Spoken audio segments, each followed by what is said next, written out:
भारत और अमेरिका के बीच व्यापार समझौता होने की संभावना एक बार फिर से उजागर हो रही है। इससे पहले हमारी मीडिया जिस खबर को बहुत महत्व दे रही थी, वह है H-1B वीजा से संबंधित, जिस पर अमेरिका ने कुछ नए नियम लागू किए हैं। हमें यह समझना चाहिए कि यह सिर्फ भारत को प्रभावित करने वाला कदम नहीं है, बल्कि अमेरिका में नौकरी की तलाश में जाने वाले सभी देशों के लोगों को प्रभावित करता है। फर्क बस इतना है कि भारत से अधिक लोग अमेरिका जाते हैं, इसलिए इसका असर भारतीयों पर अधिक पड़ता है। लेकिन इसका मतलब यह नहीं है कि भारत को ही निशाना बनाया गया है। H-1B वीजा से जुड़ी नई पेमेंट प्रणाली हो या कुछ नए नियम, यह सब अमेरिका की ट्रंप प्रशासन या फिर वहां की दक्षिणपंथी राजनीति के चुनावी वादों का हिस्सा है। हमें इसे बहुत ज्यादा महत्व देने की जरूरत नहीं है। आखिरकार यहाँ भारत में लोग अमेरिका को ध्यान में रखकर नहीं जी रहे हैं।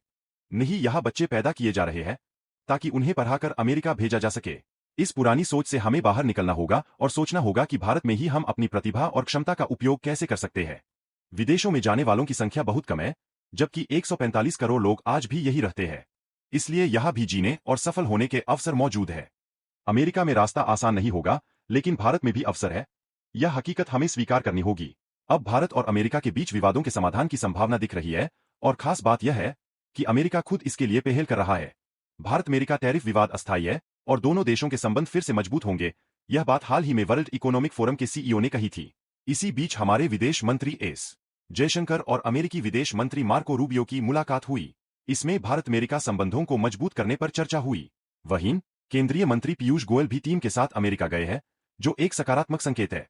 भारत अमेरिका व्यापार में सिर्फ भारत को ही फायदा नहीं है, अमेरिका को भी भारत से काफी लाभ मिलता है। अगर दोनों देशों के बीच दरार पड़ती है, तो नुकसान सिर्फ भारत को ही नहीं बल्कि अमेरिका को भी होगा। धीरे धीरे ट्रंप प्रशासन भी इस सच्चाई को समझ रहा है। राष्ट्रीय मीडिया की रिपोर्ट के अनुसार विदेश मंत्री एस जयशंकर और वाणिज्य उद्योग मंत्री पीयूष गोयल की अमेरिका में हुई चर्चाएं सकारात्मक रही है। जयशंकर और रूबियो के बीच हुई मुलाकात तथा पीयूष गोयल और अमेरिकी व्यापार प्रतिनिधि जेमिसन ग्रियर के बीच हुई बातचीत से संकेत मिले हैं कि दोनों देशों के बीच व्यापार समझौते पर सहमति बन रही है।